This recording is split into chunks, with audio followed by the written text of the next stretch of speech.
Thank you for tuning in to the latest edition of the 12 Kyle podcast. Whether you're listening during your commute, while working out, or just relaxing at home, we appreciate you. Every download, every listen, and every subscription means a lot. Up next, the 12 Kyle podcast. I don't know how many times they're going to get back to the Super Bowl, so at least somebody can say that they won a Super Bowl. I mean, you know, we'll get there at some point, I guess, again. But hopefully by the time, you know, Skylar isn't, you know, 40 and married. So, ladies and gentlemen, thank you for listening. Welcome to another edition of the 12 Kyle podcast. I am your boy, 12 Kyle. I want to thank you all for checking in and tuning in as you do each and every week. On this episode, we're going to talk a little football. And as you can see, if you're watching on YouTube, thank you for watching. I appreciate you all for tapping in on YouTube as well. I have two special hosts who are no strangers to this show. They are the members of the We Did That Shit podcast. That's on a they're on a brief hiatus. They're gonna come back at some point, I promise. I'm not sure when, but they'll be back. But for this episode, we got them, and they are both diehard Eagles fans. And I figured, why not? The season is over. We're gonna talk a little bit about what happened in their journey as Eagles fans, and looking forward to the future. From the We Did That Shit podcast, my girl Mya and my girl Bibbi are in the building. Ladies, what's up? What's up? Hey, Kyle. And as you can see, if you're watching on YouTube, both of them are donning. They have what do they call those glasses? Our tumblers. Tumbler cups with Eagles paraphernalia. They got on the Brian Dawkins throwback jersey, both of them. I just got a South Carolina State t-shirt because I wasn't gonna wear my Giants gear on here. One of my favorite clips from last year that I posted on Instagram and TikTok was me kind of talking a little bit of trash to you guys before we started on the last episode that we did, which didn't have anything to do with football. But I was talking trash, and you guys made mention of the fact that, you know, y'all were going to the Super Bowl because y'all had Saquon Barkley, who played for my Giants in the previous years, and y'all did it. So, but B, I'll start with you. How does it feel to be the Super Bowl champion again? We did that shit. We did that shit. We did that shit. Y'all did. We did it. Okay. I can't even describe how I feel. The journey is so emotional. It really is. It really does take a toll on you. And 2 years ago, when we were in Phoenix, we were deflated. And I will tell you, the only thing that got me through that was, I was like, if we feel like this, imagine how they feel. And that was the only thing that got me going. Mya held on much longer than me. She was very upset. Like, we were upset. Year. So getting there was, I mean, it was like, in the beginning, we're winning, like, yay. We lose one game. We were like, you know, it was a lot of emotion, but we did that shit. And we did it. We did it. Like, It wasn't no mistaken. Like, we did that shit. Right. So, what about you, Mya? I mean, she said all that needed to be said. We did that shit. It really speaks to what our podcast is named after. We did that shit. That's just like doing anything that you can do in life. You know, when you do it to the max. And we did it to the max. I mean, the Super Bowl win was awesome. Of course, any team that wins the Super Bowl, you're like, you know, you're over the moon. But I think this year, the way that we did it, especially coming off of last year, and I'm sure we'll get to that a little bit, you know, with the way that the season was last year, kind of like the way the fans, because one thing about the Eagles fans, and I'm sure we'll get to that, like, we're going to critique the team. You know what I mean? We're going to tell you if you're doing good, if you're doing bad. So I think with coming off of last year, the way that the season ended, to come back and be able to win the bowl and dominate the bowl, not just win the bowl, but really dominate the bowl, it really said a lot. You know, as a fan, as Bibbi said, that game in Arizona, Baby, I was angry. Angry. For a Period. year and a half. Like, for a year and a half straight, like, anybody that brought it up, I was ready to, like, real fist fight. Like, really, like, what are we talking about? You know, like, real aggressive. So, for us to win it this year, I mean, we're humbled. You know what I'm saying? We're very humble. Even though, Y'all like, are, y'all but thought y'all was most gonna come in there Eagles and fans beat aren't. us, but you didn't. None of y'all teams. We the bold champs. Like, let's get it clear. But, you know, I'm so very happy. Of course you are. Of course you are. So both of you mentioned that. So let's go back. Like you said, a couple of years ago, if you guys don't know, the Eagles did make the Super Bowl. Was 2 years ago, and they faced off against Kansas City. And it was a game that really was back and forth. It was an evenly matched game, and you know, the ball bouncing this way or the ball bouncing that way, it could have gone either way.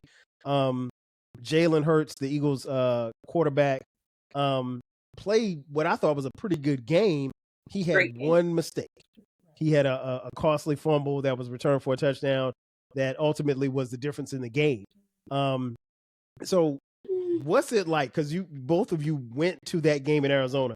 What's it like as a fan? You and these ladies are, when I say diehard, I'm not just saying this just because I know them personally. I mean, like, they are diehard Eagles fans, diehard football fans, ladies that really, really know the game. And I'll start with you first, Mya. To go to Arizona because here's the thing, I tell everybody, when you go to a football game, particularly a big game, a playoff game, a Super Bowl championship game, you never envision your team losing. Nobody says, "Oh, well, hey, we're just happy to be here. We're excited just to be here. We're going along for the." Listen, as much as a Super Bowl trip costs, ain't nobody going just to be going, right? Unless your corporation paid for you to go, ain't nobody going just to be going. Now, if you don't have a vested interest in either team, then yeah, you probably could go kick your feet up and have a couple of drinks and just enjoy the game as Joe fan. But if your team is playing and you love them as much as these ladies love the Eagles, so I'll start there. What was it like to go to Arizona and then expecting to win and then seeing the game, how it played out, and then the fallout from it? How did you handle that? Well, the fallout, I mean, I was angry. It's no doubt about it. You know, I definitely did not think that we were going to lose. You know, let's just be very clear. Football is any given Sunday. That is true across the board. You know, you think you have the best team, you think your team is going to do it, and any given Sunday, you know, another team could win. So, and I don't like that whole, well, you know, we playing a bum team. Yeah, now I'm definitely like, come on, we playing whoever, we should win. They but get at paid the end too. of the day, it is any given Sunday.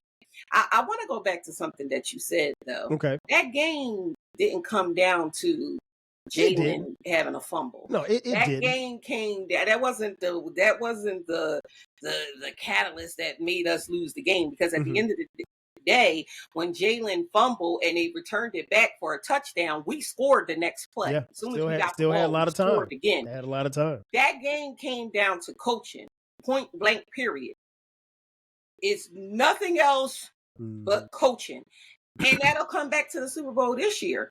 Even though we were a better team all the way around, it came down to coaching this game too, because we had the better coaching staff. Andy outcoached Nick that first Super Bowl against the Chiefs. It wasn't no other way. Andy is going to go into Andy Reid, for those of you who don't know, you know, how we're saying Andy. Andy is going to go down as a coach for the Hall of Fame. And the one thing that Andy does, because he was our coach and he did it so well for us, Andy knows how to pivot. So he knows how to adjust. He looked at that first half. We was dominating that first half. He said, no, we got to make some changes. They went in the back on halftime. They made them changes. They came out, and it came down to pure coaching. And then that coach that we had, our defensive coordinator, you know, the next year he became the Cardinals coordinator. What's my man's name? Jonathan Gannon, he yeah, became the Cardinals. And to me, I'm just gonna say it. He threw the goddamn game. It ain't no way, because it's no way when you see a play happen and they do that play to the right. Yeah, It's no way that you don't adjust and then they come back the very next play and do the same play to the left. It didn't make sense. So really what it came down to was he was out the door. Yeah. So he wasn't really too much worried about it because he already had the job sold up. And it just came down to coaching. Like, we got out coached. You know what I'm saying? Like, for as good as we were that season, for as good as we were that game, because the whole game, with the exception of Jalen fumbling, we played a hell of a game. Jalen outplayed. Let's be clear. Let's be real clear. Jalen outplayed Mahomes on that first Super Bowl, and he definitely outplayed them on the second Super Bowl. But it came down to coaching. So I mean, it was hard to watch, because even when we were in Arizona and we were talking to Chief fans, everybody said, "Well, we know y'all gonna win. It's your year. Y'all gonna win." It wasn't a doubt in our mind that we wasn't gonna win. That's why I was so devastated. What about you, Bibbi? I'm going to try to remain calm, because when I get excited, my voice gets very high. But I agree with Mya 110%. And I will say it's harder when you're watching it up close. Yes. It's very different when you're in your living room, with your family and friends or something. But when you are there and you are watching it up close, you are vested, and it's much harder then. And the only thing I'm going to add to what Mya says is, and I'm glad she brought him up, because our defense, and this was throughout the season, we were winning games, but we were winning games with offense scoring points. But if the defense was not holding the teams, people were answering all the time. And the defense, I don't know what they were doing out there playing two-hand touch, and it was getting on my nerves, because I am a defense. I do not own an offensive jersey. All of my jerseys are defense, because offense is fancy. That's cute to look at and all that other kind of stuff. But if you can't stop the other team from scoring, you're not going to win. Thanks. And that is the big difference between the 2 years. That's the biggest difference. Not only is our offense beautiful, flawless, but now we have a defense that's, I was just watching some Dawkins film like earlier this week, and I mean, he was, up in the air bringing them down, so, and we got Carter, who just likes to, pick people up, drop them down. So, and that makes the difference. That makes the difference. So we just did not have that compliment at Super Bowl 57 that we had in Super Bowl 59. I'll tell you what, a lot of credit has to go to the Philadelphia Eagles general manager, a guy by the name of Howie Roseman, who has been he has been a NFL draft guru. He's made all of the right moves as far as bringing in pieces that fit what head coach Andy Reid is doing. Philly, you could tell, even though, like you said, that night belonged to the Chiefs.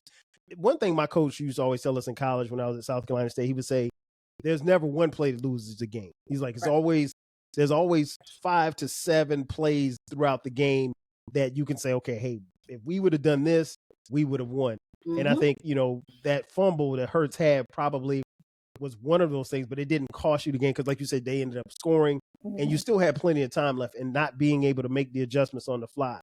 But Howie went to work, and much to the surprise of the rest of the NFL, they go out, and as we mentioned last year when you guys were on the podcast, they go out and they get Saquon Barkley for fish heads and rice. The Giants did nothing. The Giants got nothing in return. And subsequently, as I'm a Giants fan, the Giants' current head coach and GM, their jobs now subsequently on the line. And while I don't root for anybody to get fired, I'm going to go ahead and step out on a limb and say they will be fired by Halloween, because at the time of this recording, the schedule just came out. If you go look at the Giants schedule, they're probably going to lose probably the first 4 or 5 games. I mean, like it's murder's row the first 5 weeks. I think we play y'all in Philly, I think week 2. So it's that happens. They go get Saquon Barkley, and then there's at least nationally, there's a lot of scrutiny for Jalen Hurts. Jalen Hurts is a guy who has I followed him throughout his college career. He's always been steady. He doesn't really say much. He doesn't really give you the headlines. He seems to be like from what I could tell, from what I saw in college as well as in the NFL, a very, what we call a natural born leader. And guys just follow right along with him. So Hurts was under a lot of scrutiny. He got this big contract and, all eyes were on him. And then bringing in a talent like Saquon Barkley,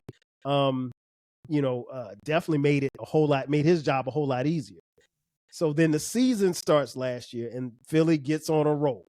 But B, I'll start with you with this question. At what point did you think we're going to go back to the Super Bowl? Because it clicks for different people at different times during the year. Some see it early, some see it late, some don't even see it until the playoffs.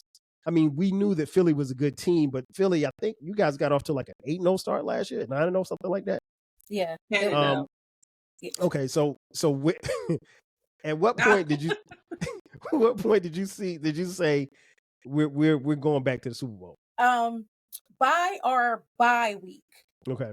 When our bye week came and we rested, when we came back from the bye, we only lost 2 games last season. Right. And even though Mya is a fan that is like, her philosophy is always first quarter, let's get them done. Get them out. That's her favorite thing. Get them out of here. So when we were planning, we were like, okay, the Super Bowl's in New Orleans. We were doing that early, game 3, 4. We were doing that very, very early. Okay, it's in New Orleans. Where are we going to stay? In fact, in August, we were in New Orleans and we were trying to make reservations. Wow. And they told us that, certain hotels were already bought out by the NFL and stuff like that. So we were already planning to go. I know how much y'all love New Orleans. So these ladies go to Essence Fest damn near every year. Yes. So we were already planning to go to the Super Bowl. By the bye week, I knew we were going. I knew. I was like, you know what? We're going to the Super Bowl. And even like at work, I was wearing green every day. We had a meeting in Dallas. I wore green every single day to the meeting in Dallas. And I kept saying like, we're going. And then we lost to, who did we lose to? I forgot who we lost to, but Mya was like, she was pissed. Like, like, we ain't going to Orlando. I don't care. And I was like, I didn't want it to happen like our season did last year. Mm-hmm. But I was like, something in me just knew. And I kept saying, Mya, let's get our room. Mya, let's get, Mya, what are we going to do? Mya, are we going? And because I just knew that we were going to make it. I think that what it is that it is every given Sunday, but football is also about momentum and camaraderie. Yes. And you can start to see the momentum and the camaraderie grow week after week after week. That's why you can have a team with a whole bunch of superstars and they never win because everybody is trying to be a superstar. But on our team, everybody is coming to play their part so that they can get to the ship.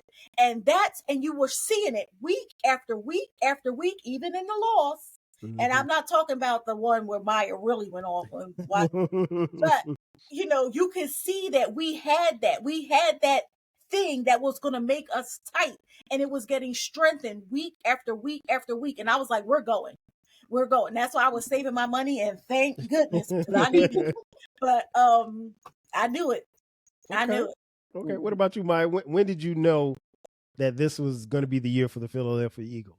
I think that when we got Saquon, we got Saquon, and me and my mate had a conversation. He was like, y'all going to the Super Bowl? And I was like, perhaps, because I don't like to get real, like, in my mind, I'm like, we it. we this, we that. But I I let the people like have their moments, you know what I'm saying? I'm like, yeah, but perhaps. Then my brother said, yeah, y'all probably going to the Super Bowl. Me and my brother talk about football all the time. So I was like, perhaps, before the bye, I was like, yeah, we probably going to the Super Bowl. But after the bye, I agreed with Bibbi. It was like, we going to the shit, because like she said, it just kept getting, it just you could just see everybody playing their part. You could see the coaching. And the biggest thing to me was our defense. First of all, our offensive line is the best, right? So that was that. Our defense, Vic Fangio, one thing about Vic, he's an old school coach. Old school. And I'm an old school everything fan. And I'm like, he's the coach that's going to be like in their ass. You know what I mean? The coach that's playing hard. The coach that's like, go out there and murder them. You know what I'm saying? He's more of my kind of guy. Not like that, let's play soft. What are we doing? You know what I'm saying? Like that season, that 2023 season, when we went 10-0 and then we lost the rest of those games. And like Bibbi said, you was playing 2-hand touch, you wasn't tackling. It was like, this is going nowhere fast, you know? But last year, they was tackling. I was like, this is it. Now she's right. She was like, well, what are we going to do? Are we going? Are we not? Are we going? And I was the person that was dragging the feet, because I was like, I don't know. I ain't spending all that money. We go to New Orleans all the time. We're always in New Orleans. I don't want to go down there just to go, But like she said, and after the bye, it was pretty apparent that we was going somewhere. Now, whether or not I thought we was definitely going to the Super Bowl, we was going somewhere. Like we was, it had never a doubt in my mind if we going to the playoffs. You know what I'm saying? But I knew we was going somewhere, because Saquon, for all of his goofiness today, he was the missing piece. You know what I'm saying? Philly never really had a run game. We never really been a run game team. That's the biggest thing that we scream out. Run the ball. You know what I'm saying? And that we'll probably get to this. I don't want to overstep, but that kind of irks me too when people talk about Hurts, because I'm like, we never really been a running team. So you talking about him, he's shown what he can do with his arm since he came into the daggone game. So don't talk to me about now he got Saquon and he doing so much. He's been doing what he's doing. Saquon was the missing piece because we needed a run game and he gave us one. But yeah, after the bye, I pretty much figured, it's what it is. I think when I saw Philly early in the season, I can't remember, it might have been week 2 or 3. And I told you guys, once you guys got Saquon, he was going to be a difference maker. But when I saw the Eagles play, I think it was week 2 or week 3. I can't remember who they played, but I want to say it was either a Sunday night game or a Monday night game, one of the two. And I was watching the way the offense was playing. I was like, oh, they are a problem. I was like, barring injury, major injuries, quarterback getting hurt, receiver, running back, somebody like that.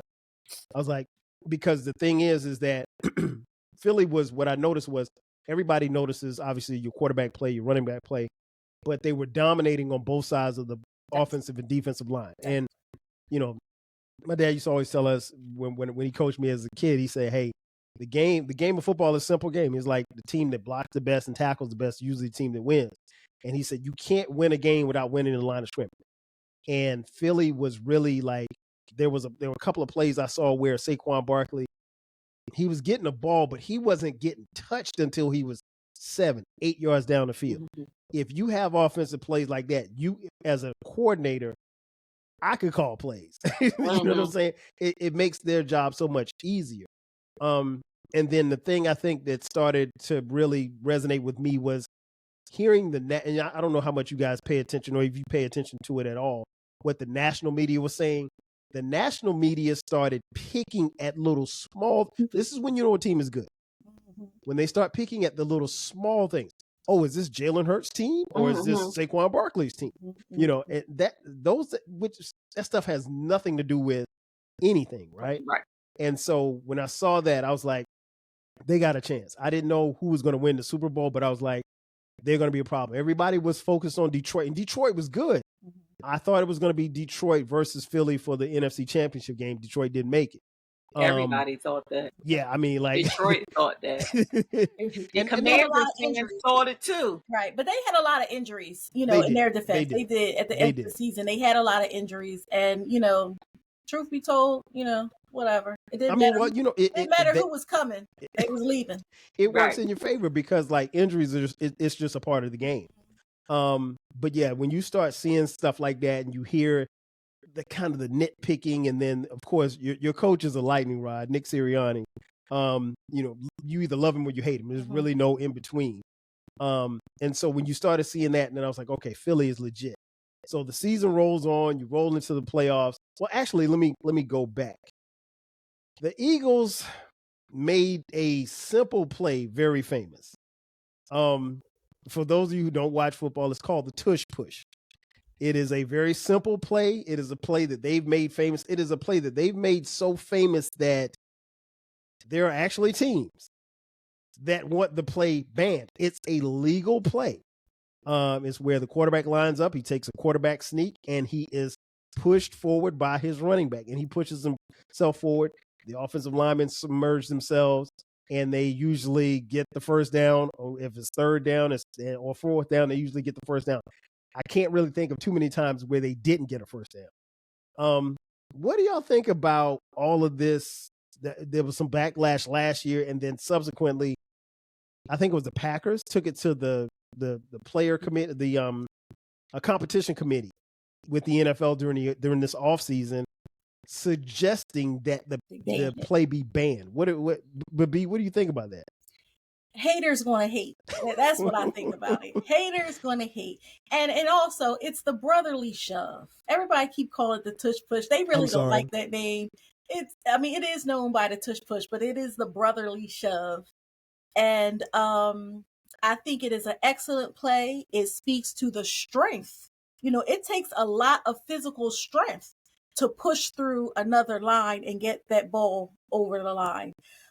So no one has been hurt, because they're trying to bring up all kinds of things and why it should be banned and all this other kind of stuff. And the bottom line is that haters are going to hate because they can't stop it and they can't duplicate it because other teams have started to try and they can't get it right. So of course, now they want it banned, but that is another thing about momentum. You talked about how they start nitpicking and things like that, trying to ban the brotherly shove, tush push. These things mess with momentum, and they do that to try to get teams to start losing. But we have strong leadership, especially in the form of Jalen Hurts, Mya's boo.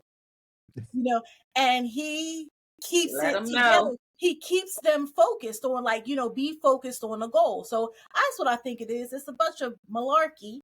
And, it is haters hating that they can't, they want to be us. What about you, Mya? I think it's a bunch of weak ass men. I can't say what I really want to say on your podcast. You say what you want to say on this podcast. It's a bunch of weak ass ninjas that is weak because nobody. The fact that you want to ban a play, because my thing is this: every team has a play, whatever that play is. The brotherly shove is nothing but a quarterback sneak. That's it. Whether it's done that way or whether it's done another way, every team does a quarterback sneak. Every team has a trick play. So my thing is this: if your trick play, if we're going to talk about a trick play, that's nothing but a quarterback sneak that all teams do and have done, then let's start going through everybody's playbook and take away all trick plays. If it's one play that needs to be taken away, then everybody's playbook should be scrutinized, point blank, period. You know what I'm saying? All it does is make the teams that want it to be going look weak as hell. Because no one team should have all this power. You know what I'm saying? It's no one play that should have all this power. All you got to do is go out there and stop it. You got people jumping up and down like half-ass monkeys trying to stop the play. My man get ready to get awarded a point points on the board with the Washington because he's hopping up and down like a damn park ape, and all of that because you can't stop. All of that because you can't stop one play, regardless of whatever the play does. Your team is not dominant, and it makes you look very weak as an organization if you want it banned all because you can't stop it. Like it doesn't make logical sense. Who was the team?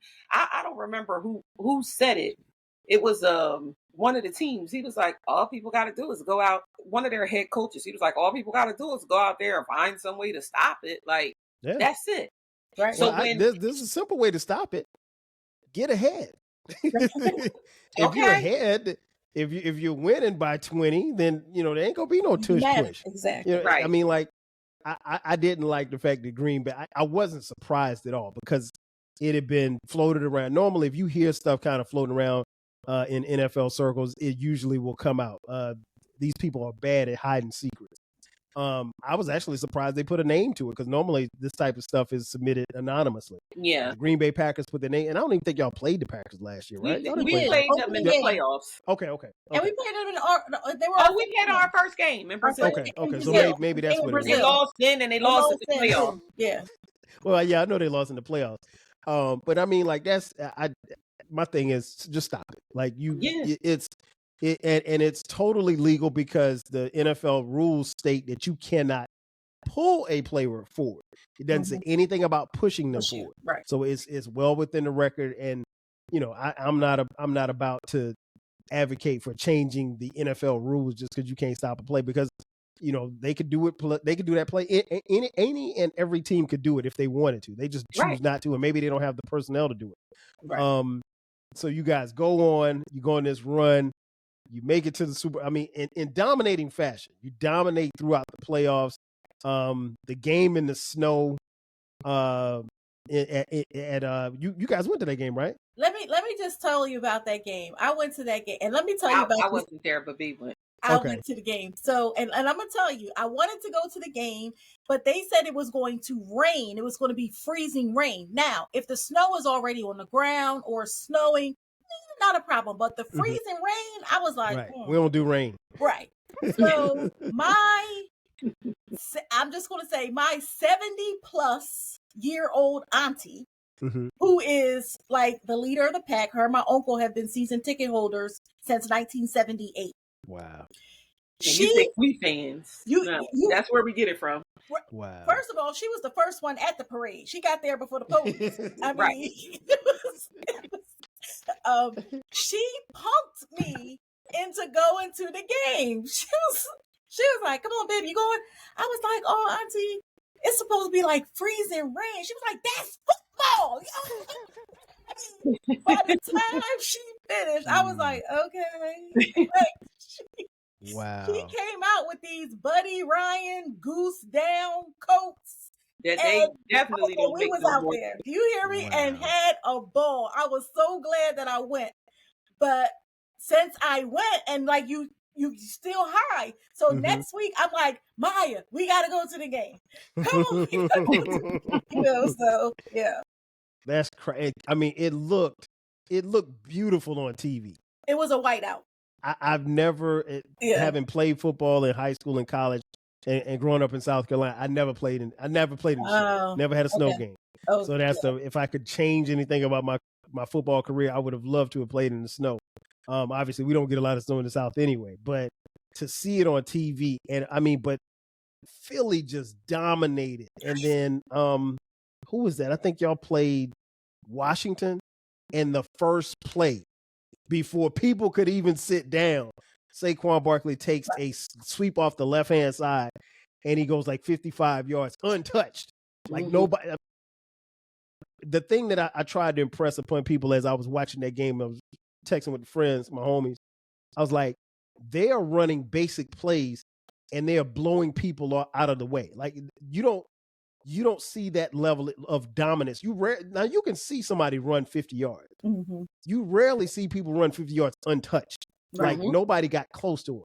Right. And that was the first play of the game. And I'm like, this team is scary. If nothing happens to anybody, Mm-hmm. If they stay focused, they're scary. And meanwhile, on the other side, there was an arms race for the AFC. Is it going to be Lamar? Is it going to be Josh Allen? Or is it going to be Kansas City and Patrick Mahomes? So fast forward, we get to the Super Bowl. What was the atmosphere like? Because there was a lot. I could feel the electricity, from the TV. I don't know if it was because of the game or it was because of Kendrick Lamar. I was really looking forward to seeing his show. But probably by the time Kendrick was about to go on, that's all we had to look forward to because the game was over. Mm-hmm. So what was the Mya, you start first. What was the atmosphere like Super Bowl Sunday, particularly as an Eagles fan? Let me go back to the NFC Championship. Okay, go ahead. My bad. The fact that the Washington Commanders thought that they was going to come into the link. Jaden Daniels, you are great. You're going to be an awesome quarterback. Yes. And you are. You took that team and turned it around. Mm-hmm. But you ain't ready for us, baby. And the fact that you thought that you was going to come in there, their fans really thought they was going to come in there and beat us, belt their ass. Don't forget, we had 55 points. Yeah. I don't want. And y'all beat them twice early in the season. I don't want that to go unnoticed. They won that game at their stadium, and they thought that they won the Super Bowl. I thought I was going to be out there about to half-ass go to jail. But that's neither here nor there because you didn't ask me that question. I'm telling you, Mya showed out. Because I just was so mad that they thought, I was like, y'all finally won something. Like, you're not winners. You're finally winning. That's how you know you don't know how to act because y'all not used to winning. Though. They were on a roll that time they beat y'all. Right. They were on a little roll. They were on a little roll that time when they beat y'all. I mean, they made it to the NFC Championship. They only won 4 games the year before. Exactly. I live in the area of the Commanders. Right. So if you only won 4 games the year before and then you went to the NFC Championship, I mean, it was like you won a Super Bowl. But the fact of the matter is y'all thought y'all was going to come in. You dominated the Lions. You wasn't going to dominate us. Just like when the Lions would have came to the link, if they would have came, they wasn't going to dominate either. Let's get back to the Super Bowl.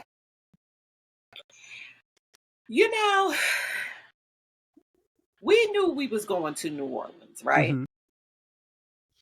We waited to get tickets to the game until the morning of. Really? The morning of the Super Bowl was when we clicked purchase. And the reason being is because even though we knew we were going to New Orleans, and we didn't book until the last minute because, like Bibbi said, she was like, "Come, what we gonna do? We gonna do?" We was in New Orleans in August. We couldn't find anything. It was hard to find something when we decided to go. It was like everything was ridiculously priced. But God wanted us blessed. To yes. I'm gonna tell you why. So time out. We were blessed. 20 second time out. Okay. Not to get in your business. We were blessed. But if you bought tickets the morning of the Super Bowl, dare I say they weren't cheap? No, they're not cheap, but they go down. They go down. They go down because if people who have them, if your team is not in it and you don't really want to go, you'll want to make anything. Like at first, they're gouging, but they go down the longer you wait. And I think that another thing with this Super Bowl in particular was people weren't necessarily on edge with seeing a rematch. You know what I'm saying? Mm-hmm. They had been there 2 years before. It wasn't like this was an anticipated game. Like, and another thing is let's be real clear. They was going to lose anyway, but Kansas City shouldn't have been in the Super Bowl. Mm-hmm. Kansas City wasn't a good team throughout the season. Like, Kansas City was barely winning. They were getting by. They were literally getting by. And the little push that they was getting by was basically because how they are with Mahomes, like the refs. Mya, go ahead and say it. The refs. The refs, and I'm gonna say it because the year that we were in the Super Bowl 2 years ago, Kansas City, rightfully so, should have been in the Super Bowl. You know what I'm saying? This year, it was like Kansas City shouldn't even be there, so people weren't really like so obsessed to see the game. As evidenced by. It was 70% Eagles fans. Oh, yeah. I Okay, say okay. 80% And I'm in there. saying about maybe 10% Yeah, Kansas it City came fans across because on TV. I don't know if y'all seen the TV copy. only It every came day. across on TV. I only It watch TV. sounded like an Yeah, Eagles home game. it Your was home a game. game at the link, and I mean Your Eagles home game. fans, we travel no Right. matter what. Eagles fans take over every stadium, but the so like I was saying, the day of the Super Bowl, like we knew we were going to go to the game. We kept looking at the tickets, and we were like, the morning of, it was like, all right, we got to purchase them, right? Tickets, 50-yard line. We was on. Say word. You know Yes. how we just a Wow. little something, nothing major. Wow. You know what I'm saying? Nothing real major, just 50-yard line at the Super Bowl. You know how, just a little something. But anyway, the morning of the Super Bowl, we knew we was gonna win. I mean, that was just, we knew we was gonna win.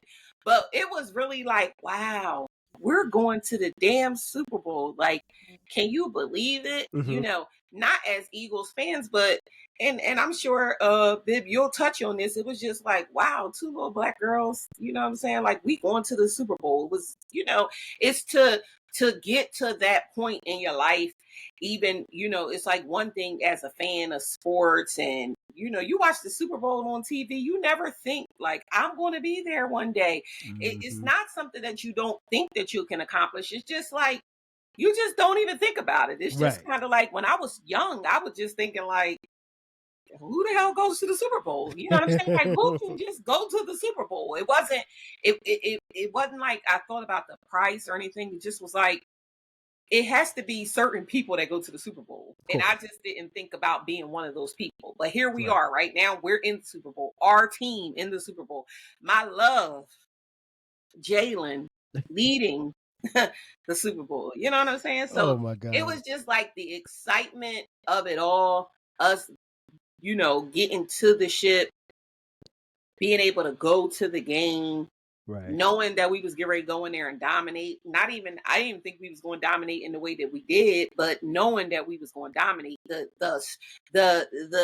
excitement was just like mind blowing. It was like, oh my God, you know, it was crazy. It was a crazy experience when we walked in, and you just like, we've been in that arena mad times, because we go there for concerts every year. So we go there for Essence, but it's different when you know, there for sports than when you're there for a concert. I had never even been in half the damn stadium, so just going in there, seeing it, the lights, oh man, it was just it was everything. What about you, Bibbi? I'm a very spiritual person, and I had to keep saying, Lord, I don't love football more than you. Lord, I don't love football more than you. I mean, I had to keep saying it because I don't. But the feelings that I was feeling is like, oh my goodness, like this is it. Like, and I think it was coupled with the win factor, because we had such confidence. Like, in 2023, it was like, come on, this is our year, we're going to do it, whatever. But this year was very different. It was much more confidence in the way. And I will say this, when I watch the game every Saturday and listen to all the clips and watch the clips every day during all my breaks at work, or when somebody's getting on my nerves and before I go to bed, one of the things that I enjoy most is, you know, you can watch the play, you can hear what the commentators are saying, but if you listen, the crowd is never silent. Never. Ever. And Ever. I think that, and I was like, that's me, you know, that was screaming, because, and it was palpable. Like, you could feel it. Everybody there, and in our whole section, there were no Kansas City fans, like none.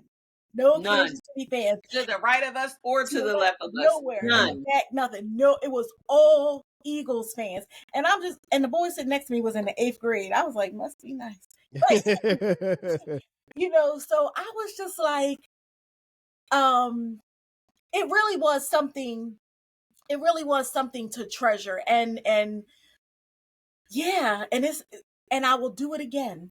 over and over. Okay. And If that's you- what, and that's how I knew. I was like, I really didn't understand that I was a fan. Like, I like football. I love football. I Mhm. understand the game. I can watch it. I can explain it to people. I can have great arguments. I can win trivia contests, all of that, But when you put dollars Mhm. for Yes. something, and we were doing it like it wasn't Like it Right. wasn't nothing. Like we was buying bread.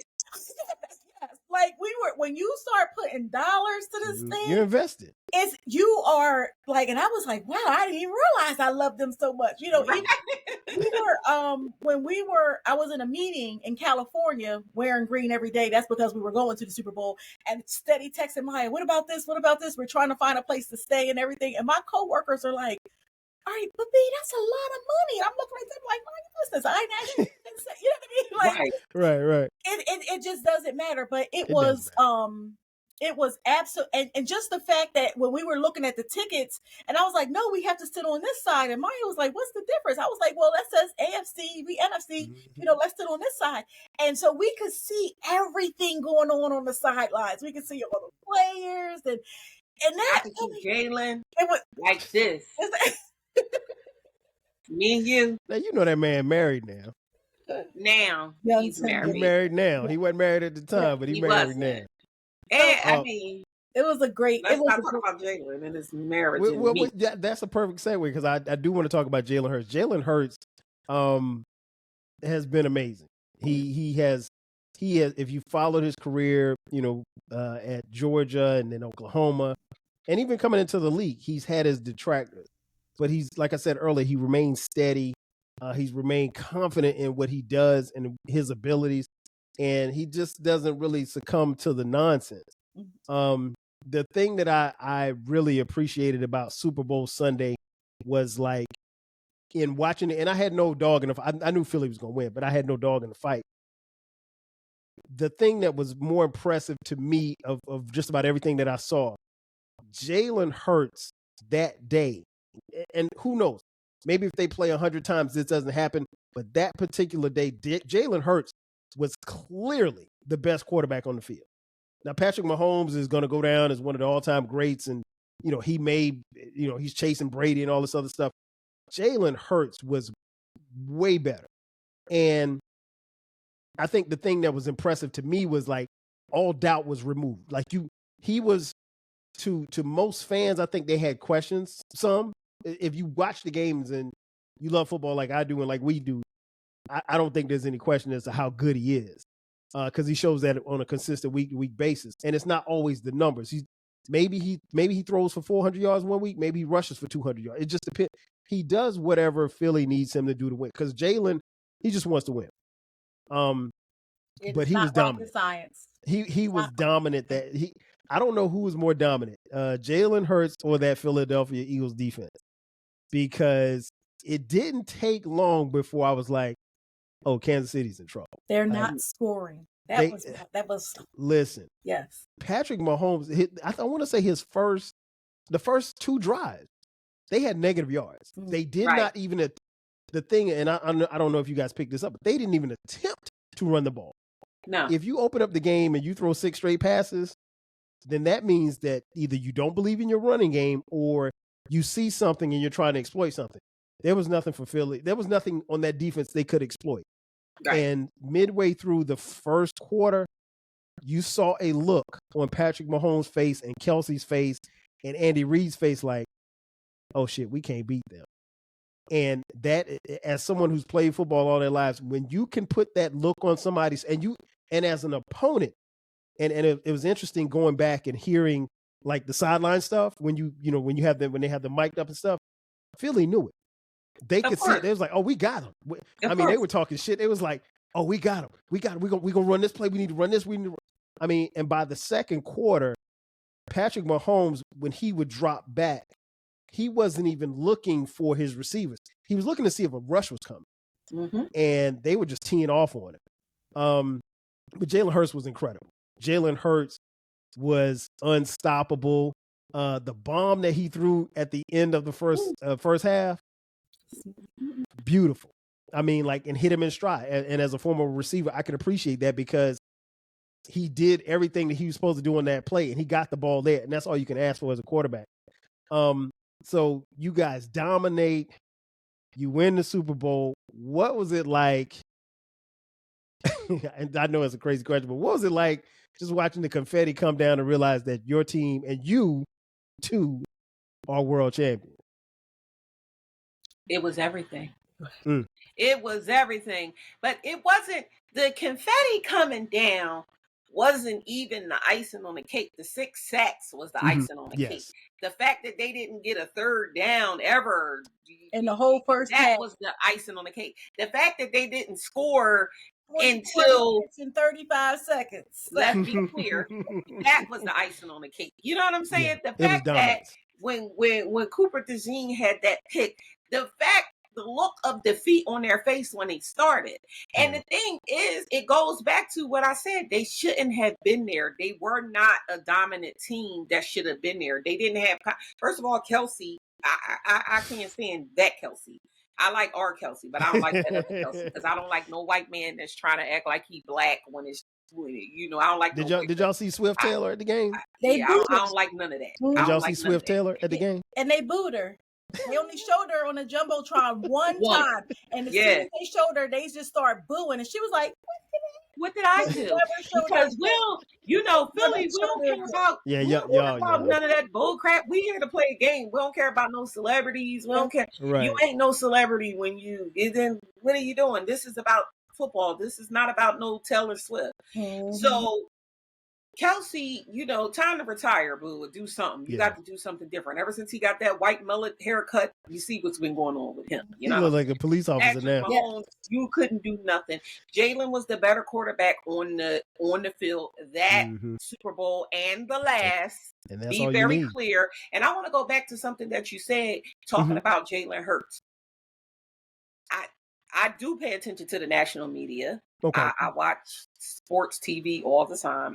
I watch YouTube all the time and listen to everything about the Eagles, whether it's a blogger or ESPN or anybody else talking about Jalen. And what always gets on my nerves is when they say, "Oh, Jalen does just enough at what the Eagles need him to do." First of all, what is he supposed to do? That's his team. That's how he's coached. You know what I'm saying? Also, he's had different offensive coordinators the whole time that he's been on the team, and he's been able to adjust and win. And just like he said, when did winning not become the main thing? And all those quarterbacks who they compare him to, Joe Burrow, Lamar, when it comes down to it, and I did that for a reason. Right. I did it for a reason. When it comes down to who you want to take in a clutch, I don't care what your numbers say. I'm going to take Jalen every time, and I'm not taking him just because he's my quarterback. I'm going to take him because when it comes down to it and he has to win, that's what he does. That's exactly what he does. So I want a quarterback that's going to show up when it matters. I don't need you to throw 1,200 yards, 400 yards. I don't need you to do all of that. I don't need you to be able to stay in the pocket, get out the pocket, whatever. I need you to be able to put points on the board to win the game, to take us to where we went to, which was the ship. And another thing about it is they can't stand my man because he's so poised. He don't let nothing get to him. You could tell that he was raised by his black ass daddy and his black ass mother, and who gave him all the tools that he needed to be in the position that he's in right now. He's not up there as no ignorant ass man saying anything out of his mouth, and they can't stand it. It ain't got nothing to do with his numbers. It's his class. That's what it has to do with. If he was up there showing his ass and not being classy, then he'd be the best thing since sliced bread. If he had gold teeth all across his goddamn mouth and never cut his hair, he'd be the best thing since sliced bread. If he had a white girl on his goddamn arm, then he'd be the best thing since sliced bread. They'd be talking about him like, oh, Jalen this and Jalen that. But because he stands by his black ass woman with his black ass family, and he goes out there and he conducts himself like a man should conduct themselves, because that's what he was taught, then they can't stand him. And they really can't stand that he doing all of that and winning. So that's what I want to say about Jalen. Preach. Now, back to when the confetti fell. Yes, I forgot to answer the question. it was a wonderful experience. You know, I just thought the whole thing. It was like we won the damn. It was really surreal because it wasn't even about the win. It was like, damn, yo, we won the Super Bowl and we're here to experience it. Yes. When we won that first Super Bowl in 2017, you know, my whole family, they was together. I was here by myself. Oh, wow. Running up and down my house like a banshee, screaming and hollering. So nobody went to that game in Minnesota? Didn't go to that game. Okay. No, we didn't go to that game because we didn't want to go to Minnesota. Okay. I mean, you know, like at the end of the day, the Super Bowl experience is an experience. So it's not just about the game, especially it's about like everything you go else. to the Super Bowl. When we went to the Super Bowl in Jacksonville, me and my family didn't go to the Super Bowl. We just went down there to be in the atmosphere. You know what I'm saying? So you don't want to be in no atmosphere in Minnesota. What you gonna be doing outside? You know, ice fishing. Right. So it was a really a surreal feeling about like being in there and just being able to enjoy it with the fans. Because the whole time your hand was hurting because you were slapping hands each and every time. You know, we was just hollering and screaming and you lost your voice and just seeing them. And then when we just seen them host the trophy up and Jalen put that cigar in his mouth, I was just like, the things I could do to that man. That's what I was thinking. What about you, Bibbi?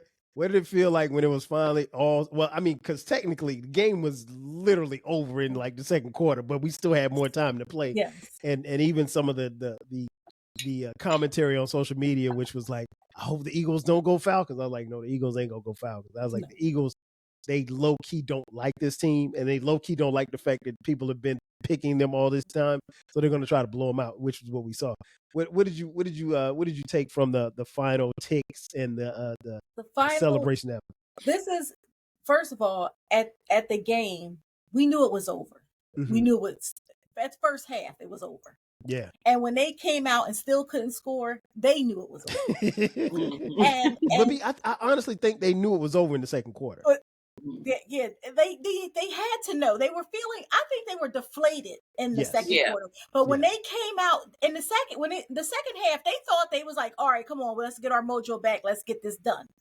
But when they couldn't score in their first two drives of the third quarter, they knew that it was over. They knew that it was over.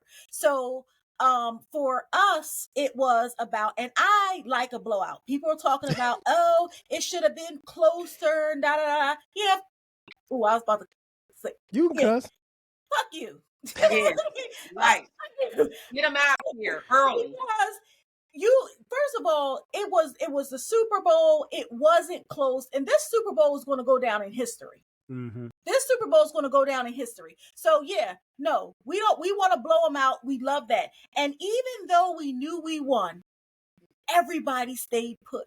And I think that was the big part of it all. Because when the game was over, those little freckles of red, you start dissipating and moving out, whatever. And we were sitting there like the game was just about to start. Yeah. You know, it was over and we were still hyped. We were still in it. We were still looking at what everybody was doing down there on the field, still high-fiving our new cousins in the front and the back of us and all kinds of stuff like that. So it was, that was really a part of the whole experience, how they celebrate, seeing the families, the long hugs. You just talked right now on the podcast about when my dad was coaching me, and it shows the power of a Black daddy, the power of a Black family and what it can do, and watching those hugs, like, oh my, and I was looking at them like they was hugging, and one of them, they was like, where's my mom? Where's my mom? They're looking for their loved ones. All of that was a part of the experience, and it was special. And even though you're not down there, like, we're not playing the game, we are members of the team. Like, we are vested. You know what I mean? We are vested. People calling us, we calling them, like, we did it. And, it was amazing. It really was amazing. It is a very special feeling. I tell people all the time, like, the thing that just as a fan of football, I've been a fan, I've said this on the podcast plenty of times. Football is my first love. Long before hip hop came, long before these little naughty-headed girls came along, it was all about football. So that was my first love. I think one of the things that I would love to see most football fans get a chance to experience is their team winning a Super Bowl because there's no feeling like it, and then also going to the Pro Football Hall of Fame. If you're a football fan, I think it is literally and figuratively heaven on earth for a football fan. And it's in Canton, Ohio. If you guys get a chance, go see everything, because it is a sight to behold. But yeah, having them and watching them win, I think that's one of the things, just as a fan of the game, I always like seeing that, because like these are the people who helped you get. So that's why those hugs are special. That's why those guys are in tears. You see these big 300-pound guys, grown ass men crying, because it's the process. It's the days that you got up and worked out when you didn't want to work out. It's the days that you missed your kids, first steps because you're playing in San Francisco.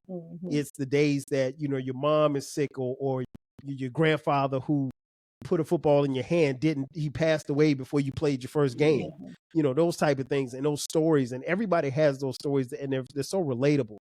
We all don't come from, broken backgrounds. Right. I'm glad you mentioned about Jalen Hurts. And one of the things, that's been even more impressive about Jalen Hurts is that not just his parents and his family, but his team, his media team, his financial team, they all represent the culture. They represent us.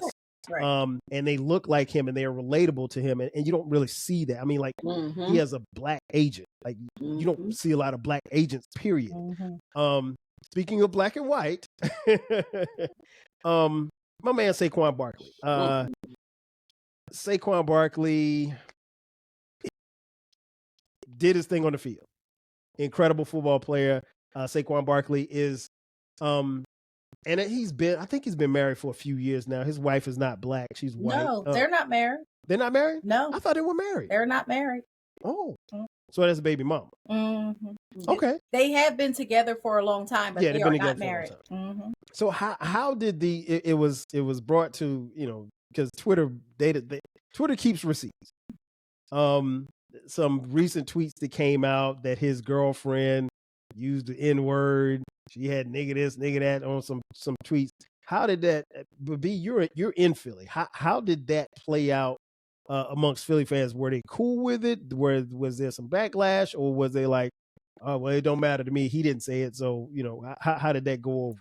I think that the temperature here is more about, and it depends on who you're talking to. But Black Philly. Black Philly fans. Let's just be real. It is what it is, and because what you get, because that's what you got, because that's what you chose. You know what I mean? So it's like nobody's feeling sorry. Because that's what you get, because that's what you got, because that's what you chose. And I even feel like that for him coming to the team. Yes, he's a asset to the team. He is, but there's a saying: if you eat the cookie, you got to deal with the crumbs. So it's a bar. It's that's exactly what it is. So nobody's feeling sorry for you. And what does that say about you as a person, as a Black person, that you will associate yourself in any kind of capacity? I can't tell people who to love, but you're going to associate yourself with someone who, because if that's what she was saying, I don't care who she was talking about, she's talking about you too. Pretty much. You're right. Yeah. So I don't get that. They ain't, What about you, Mya? How did the tweets that were discovered by that were produced by Saquon's fiance or baby mama, whoever she is, how did that play out with you and your fandom and the people that you know? Well, I think it's what Bibbi says. It's two different kinds of Philly fans, right? That's just what it is. Philly fans, you got a lot of Philly fans that's racist as hell.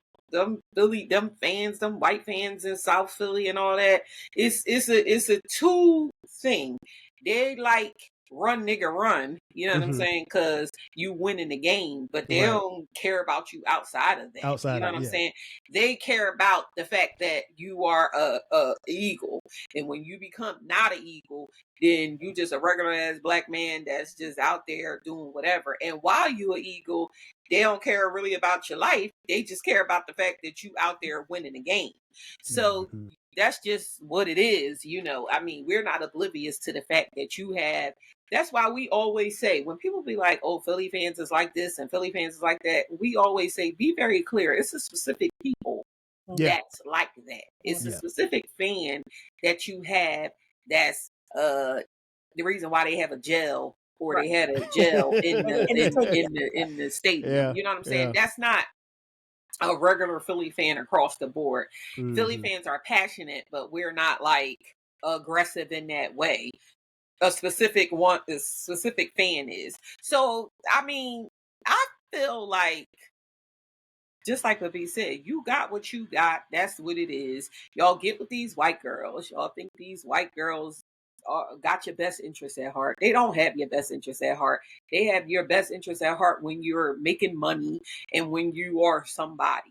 And that's just what it is. And the fact of the matter is that if you wasn't that person and you wasn't making money, they wouldn't be with you. It just is what it is. And you don't see it ain't about, like, I hate when people get into that, oh, you can love who you want to love. It's a facade. It's fake. You can't love who you want to love. It's like, they're lying. They're lying to you, and you're lying to yourself. Right. You understand what I'm saying? Because when the rubber hits the road, you're gonna be called a nigga. Yeah. When she get mad enough, you're a nigga. You know what I'm saying? And that's the way that she thinks about you. Just a nigga that can run and jump and do a backward turtle over people. Thanks. You know what I'm saying? Oh, that move was hellified. I mean, that's crazy. One of the craziest football moves I've ever seen in my life. Yeah. I wish I had time to talk about it on this podcast, but there will be a coming podcast about the mixture and what we're seeing. It ain't nothing new, but the black athlete and who he's dating and mating with, that episode's coming, because there's this whole Shannon Sharp thing, and then seeing stuff like this. For me, it really becomes evident in the draft, when the draft, whether it's the NFL draft or the NBA draft, and I just sometimes Mya and Bibbi, I just look on my Twitter timeline, and sisters just like y'all who love the game, you don't know that he played at Auburn or whatever like that, and you don't care. You happy to see this young black boy get to the next level, and then they flash that camera, and it's in the household, and she all up. So there's a podcast coming about that. Speaking of controversy, you guys did have some controversy here recently, depending on who you ask. As you all know, or most of you listening and watching know, that when the team normally wins, they get the customary invitation to the White House to celebrate their championship with the leader of the free world. Which we didn't have a problem in years past, up until, a couple of years ago when this guy got elected. I don't say his name on my podcast. Let's just refer to him as Duke. So Duke gets in, and he, has feelings, and there's certain NBA teams that never made it to the White House to visit, certain NFL teams that didn't make it to the White House to visit, and, subsequently so forth and so on. But, he's back in office, unfortunately. Right. and so he puts out the invitation for the Eagles to come to the White House. Now your quarterback Jalen Hurts decided not to come, and it's well within his right, because quite frankly, when President Barack Obama was in office, there were NFL players and Major League Baseball players that did not attend the ceremony as well. So it's not something that you have to attend. It's not something that it's a custom thing. But and there's always the fan, oh, well, we don't like to mix sports and politics, which is bullshit, because the minute that you play that national anthem, you are mixing sports and politics. I don't care what you say, but that's another story for another day. So the Eagles get the invitation. I think the day before, Saquon goes and plays golf with Duke and rides back to Washington, D.C., I think, on Air Force One, and they subsequently have a greeting in the Olive Garden at the White House. But B, what did you make of the backlash, and what did you think about Jalen's decision not to go? Well, Jalen had a scheduling conflict. He was not available to me. That's my quarterback. Yeah, he had a scheduling conflict. He had a all right. scheduling conflict, yeah. And He that's wasn't my going. and that's my quarterback. As far as the other, I will just say, and I'm a kind of person that I have learned in my extra months of living that I can't be so concerned with other people choose to do.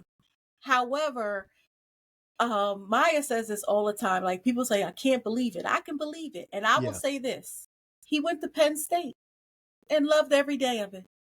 So, you know what I mean? So there you get, there's that on that. You know what I mean? So again, and he spoke of respecting the office. Duke don't even respect the office. What are you talking about? Right. What are we talking about here? I just don't understand it. So it is again, gonna eat the cookie, gotta deal with the crumbs. I'm not surprised at all. I think that because he went alone, it makes it more obvious. Yes. Makes it more obvious that you're a coon.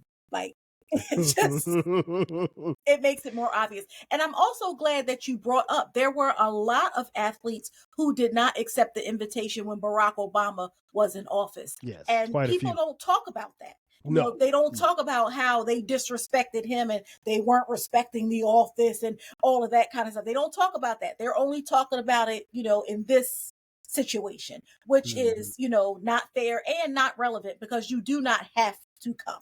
No, it's an invitation. Exactly. It's no different than you do not if have you say, "Hey, Kyle, you want to come to the bar and get a beer?" No, I don't want to come. Exactly. And I don't have to give you a reason as to why I don't want to come. Exactly. I don't want to come. I got something to do. Invite the Nittany Lion, they'll go. What about you, Mya? Everybody, I gotta calm myself down, Right. because people that know me know. A lot of people say that I'm racist, right? I'm not racist because Black people can't be racist, but that neither being here nor there. I'm just pro-Black. And my pro-Black ass looked at his goofy Black ass and was like, why would you do this? And you can tell that he's not a part of us. Right. He came on our team. He played good. But when I say that he's not a part of us, he came from the Giants. No shade to your Giants. No. Throw shade. There's shade to be thrown. You're one of them. And then you came to us and we just accepted you. So I'm not surprised because you're not us. You're not like us. It was the perfect person at the Super Bowl performing, which was Kendrick Lamar, singing that song. He saw it. He saw it. They're not like us. You are not like us. All of the people, all of those Black players who did not come to the White House, they're like us. You are not. And this is the problem that I have with it. It's the problem that I have with a lot of people. If you are who you are, stand in who you are. If you want to be a coon, stand in being a coon. If you pro-Black, stand in being pro-Black. There's nothing wrong with it. You just got to stand in what it is that you believe in. And the reason why I said that is because you want to go out there, you playing golf with them, and then you put out this tweet talking about you respect the office. It's not about respecting the office. Then the next tweet says, oh, now we can stop talking about politics. It's already about politics when you accepted the invitation. Exactly. Like you said, when y'all play the national anthem, you can't have it both ways. Stand firm in what it is. I wanted to go. I went. That's what it is. You know what I'm saying? Like, even with Jalen saying that that they putting out that he had a scheduling conflict, I'm like, yeah, nah, say you ain't want to go. 'Cause that's just what it is. Like, yeah, no, I don't want to go. Just like when they tried to bait him on the red carpet and they was like, oh, are you going? And he ain't say nothing. I was like, bravo, baby. Yeah. Bravo. Yeah. You didn't let them people bait you in. I don't have to answer you.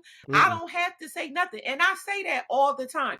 All these people got to do is say nothing. I don't owe you an explanation. No. I don't have to give you anything. Nah. Like, it's not what it is. Not.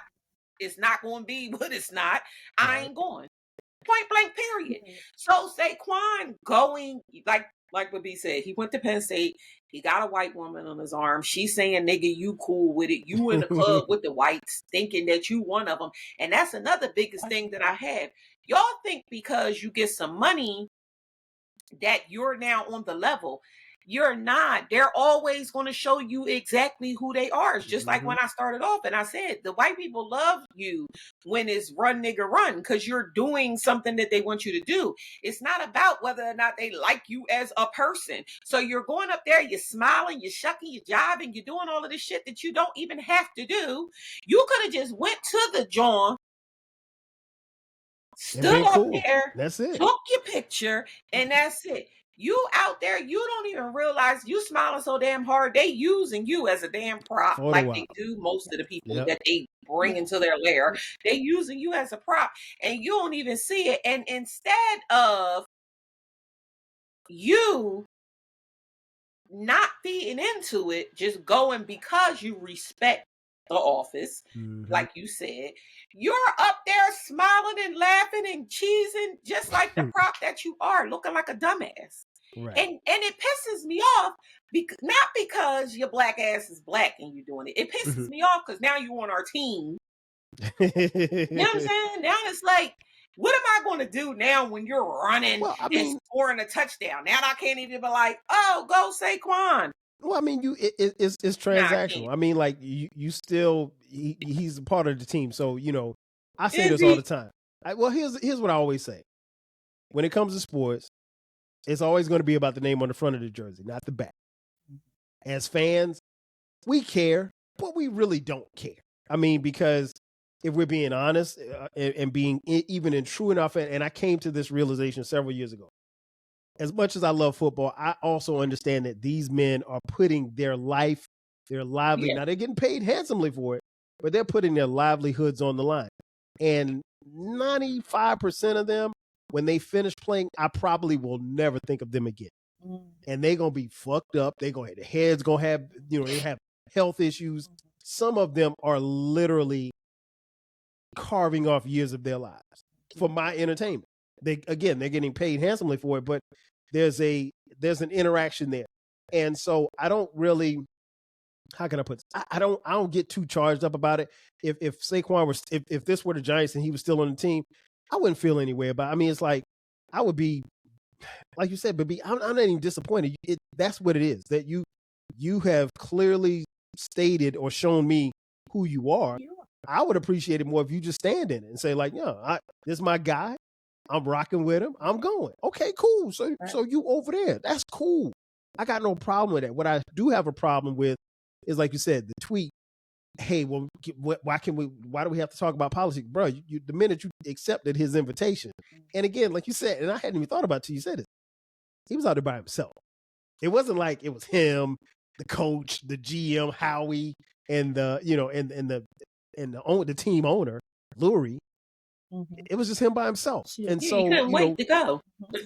Yeah, so you look like Kanye did. You look like everybody else that him and his administration has trotted out there, because ultimately, and this is what I really thought was going to happen when they were at the White House. I thought he was going to be like, yo, this is my friend, because people like Duke, he will give you that. Hey, look, I got me a black friend. I got one. Right. I got one. You can't say I'm racist because I'm friends with Saquon Barkley. So, I mean, it is what it is. And you really do have to look into the future. So when the season starts and stuff, and we have our opinions about things, but again, we need to hope that doesn't cause any kind of, the boy has talent. He's athletic, but it's a team sport. Right. One person can't do it. It's a team sport. So we just have to hope that they still have the camaraderie. They're going to have to build stuff back because there's new people. And then you out here doing this. Well, you know what? Here's what I would, in Saquon's defense, if I could defend him, I will say this much. What he showed me last year was that he was really about that team, and something that you mentioned, Mya, as far as him being embraced by Philadelphia and the Eagles nation and everything, because he had a chance to break the rushing record and he decided to sit out because he knew for a fact, if I go for this record, not only do I have to get my body and everything else ready for this upcoming week of football, a week that I can afford to, rest my body, but if I sit out, then the offense has to sit out. But if I say, okay, I got to go get this record, then everybody else has to play. Mm-hmm. And if everybody else has to play, we could run the risk of somebody getting hurt, and that could jeopardize our chance. He did something that was very unselfish.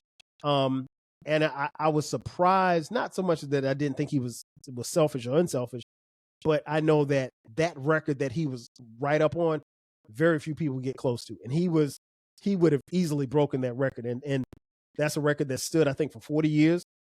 And if he would have broken it, I mean, the way teams pass the ball now, it might stand for another 40 years because nobody runs the ball like that. Right. And we've seen the running back position become devalued over years. Saquon and Derrick Henry are probably the last running backs, at least for a while, to get paid top dollar to do what they do, because now it's all about having quarterbacks. So I thought that was very unselfish of him. I don't know. But Bibbi, you make a great point. I think he's probably going to have to mend some things with some teammates. I don't think, come Sunday kickoff time, I don't think it'll be a problem, but he's going to have to mend some fences probably with some teammates. Mya, I see your hand up. I just want to say that's all well and good, right? and that sounds wonderful. I think that's so great. Oh, I saw some things that was so unselfish in him.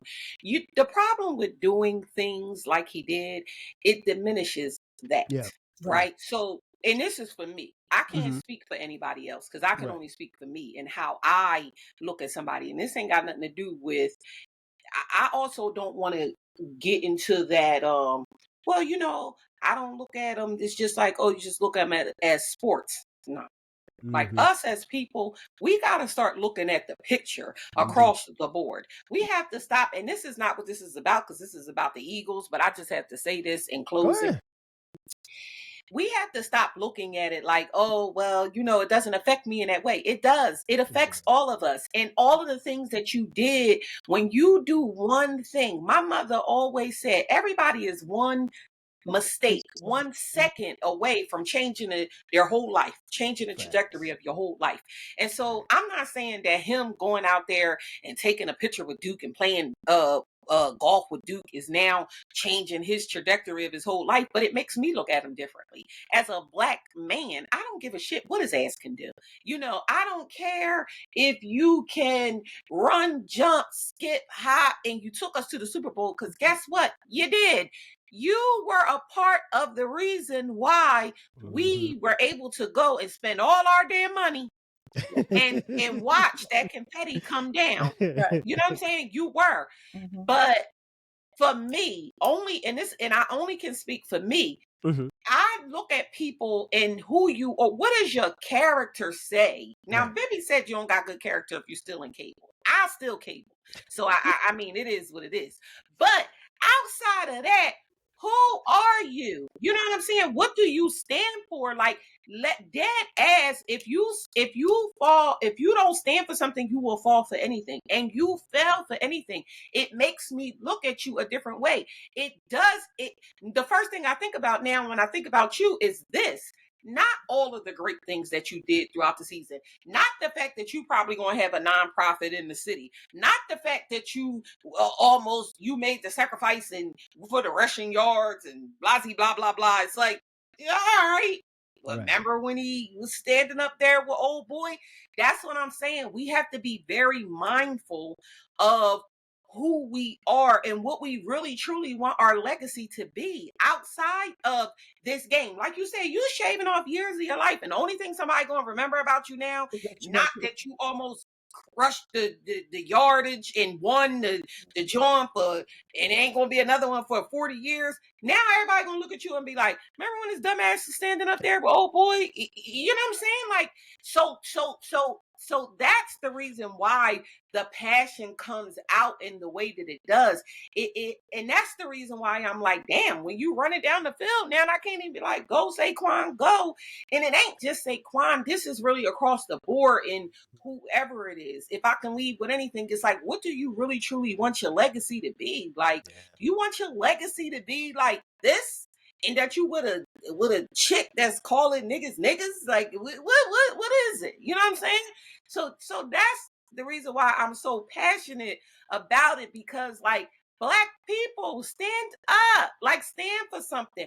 That's the reason why I love Jalen so much, not just because he's our quarterback and because he's great. It's because that man stands for something. You know what I'm saying? Like he don't go out of what it is that he goes out of. He don't make no noise.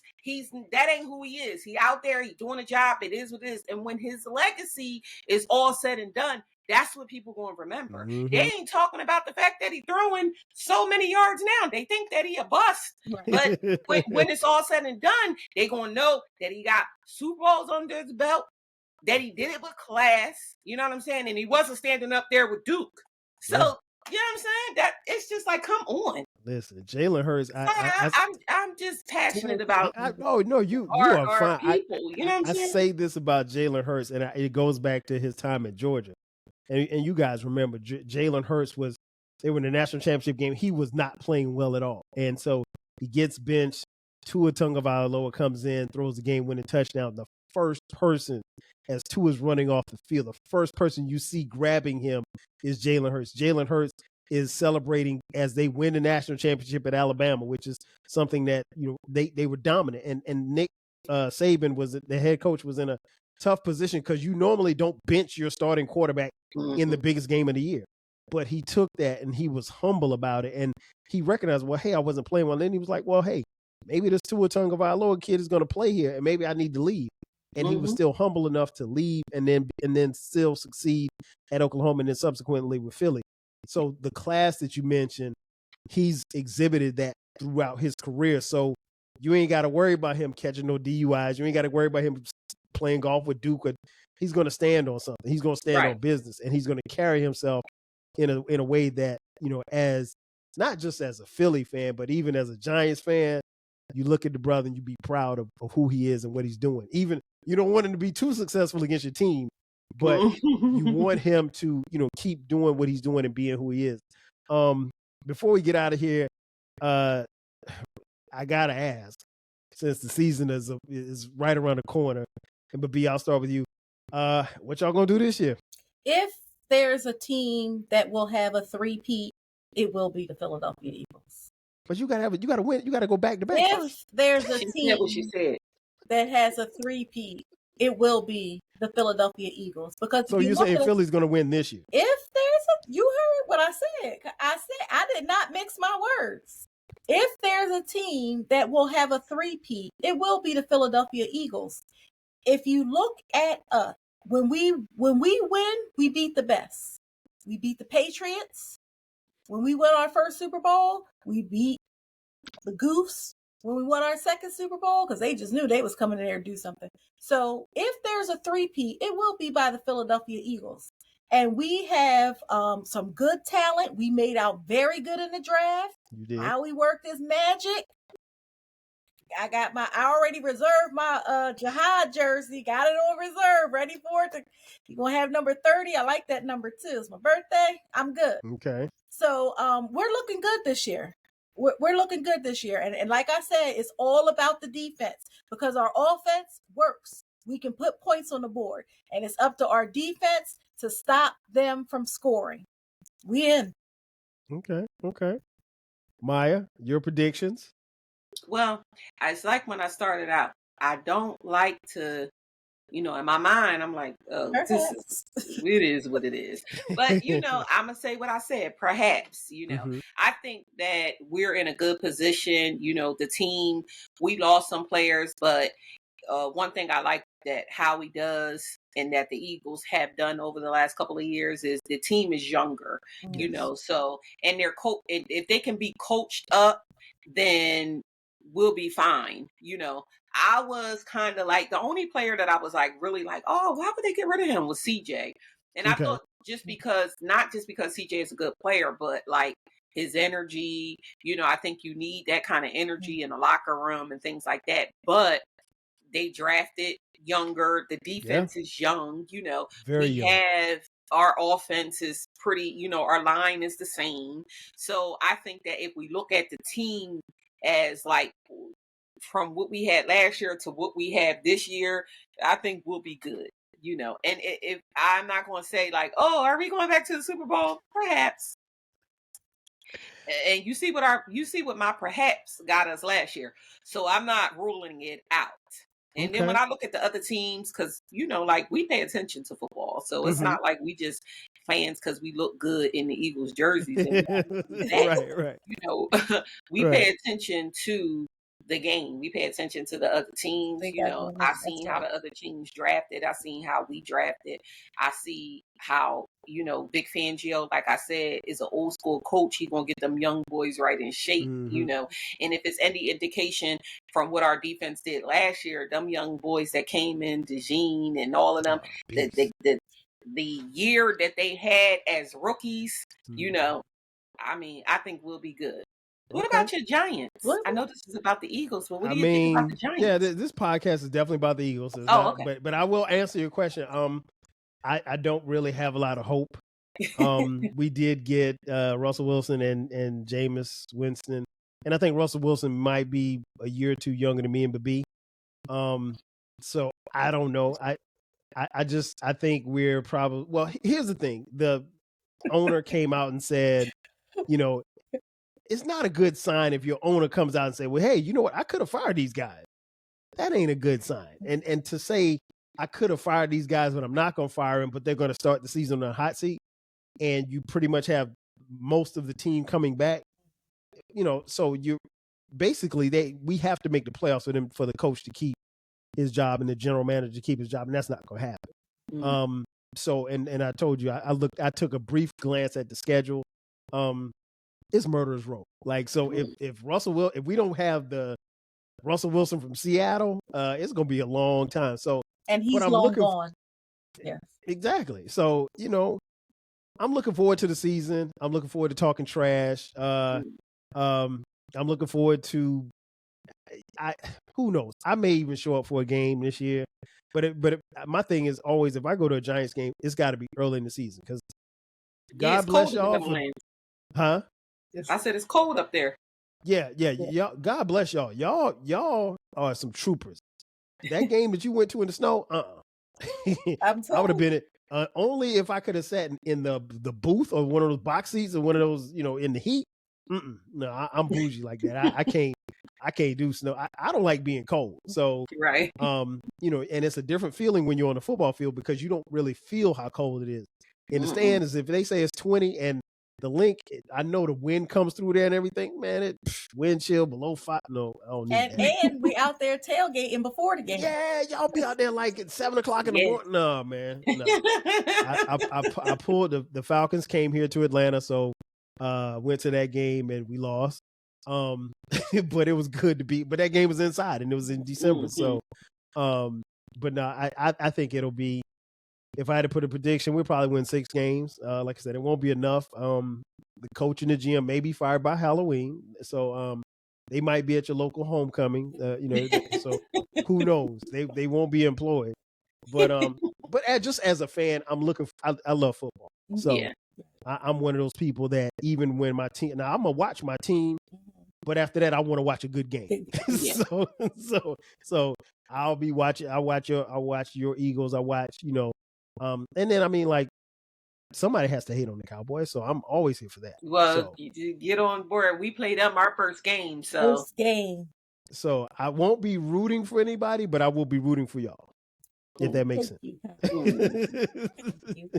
Appreciate the love and support. In all honesty, the NFC East used to be the division to beat, and it looks like we can get back there. Yeah, they are. It's tough. It's tough because Washington is good. Yes, they're back in the mix. Philly, you guys are legit Super Bowl contenders. Cowboys stay in their delusion. Dallas, they stay in their delusion. Just let them. Listen, Dallas. Here's what Dallas will do. They gonna give you 6-2 to start the season. Yeah, they're going to give you a good season. They gonna give you that. And their fans. And if y'all are watching, listen, bless your hearts. I don't understand why y'all keep signing up for this insanity every year, and why you keep doing it yourselves, because your team ain't been shit since Tupac was still alive, since Bill Clinton was in office. But y'all keep trying, and y'all have stayed loyal. I wouldn't have signed up for that. And I'm a Giants fan. But I'm looking forward to it. I think it's going to be a great season. I hope and pray that everybody, plays and stays as healthy as they can. And, at the end of the day, the best team will be left standing in February. And hopefully we'll see if y'all will be back at the Super Bowl again. Is it in Arizona this year? No, it's in LA. I mean, it's at the where the 49ers play. SoFi Stadium. No, not SoFi, okay. yeah. It's where the 49ers play. Okay. My brother said their stadium is okay. Yeah, that's what I heard. I've heard that. It's like it's okay. It's like it's nothing really to brag about. But But yeah, who knows? Who knows? Maybe you guys will be booking a trip and buying more tickets Super Bowl Sunday morning. I gotta do some strange things for some change. Your mouth for God's ears. Listen. Birds. Listen. Go Birds. That is gonna do it for us. Hopefully, prayerfully in 2025, we'll get an episode of We Did That Shit podcast coming back. If we don't get it, they'll be back on here again. I promise. But ladies, I thank y'all for coming through as always. Y'all are the best. It was our pleasure. It was our pleasure, Kyle. It really was. Yeah, and good luck. I'm gonna wish y'all luck. Thank you. And I hope the Giants win. Now listen, if the Giants beat the Eagles, what does Mya say? That's your Super Bowl. Yeah. Oh, listen. If the Giants beat the Eagles that second game of the season, there may be a podcast that night. I'm gonna be on the phone like, hey, we need to do a conference call. And if it's a podcast that night, you better get ready for me to be on there angry as hell. Yes. Oh my god. I get angry. But yes, right. Very. Right. So yeah, we got a great NFL season to look forward to. Like I said, the schedule. By the time you guys hear this episode, the schedule is out. And good luck to your teams. Everybody who's not a Cowboys fan. Exactly. Ladies and gentlemen, that's gonna do it for us. So for Bibbi and for Mya from the We Did That Shit podcast, I am your boy 12 Kyle. We'll catch you guys next time. 5,000. Thanks again for listening to this episode of the 12 Kyle podcast. If you enjoyed this episode, make sure that you hit the subscribe button and share this podcast with a friend who needs the 12 Kyle podcast in their life. Every listen, every download, and every share helps us grow. Thanks for being a part of the 12 Kyle podcast community. We appreciate your support. We will catch you next time. 5,000.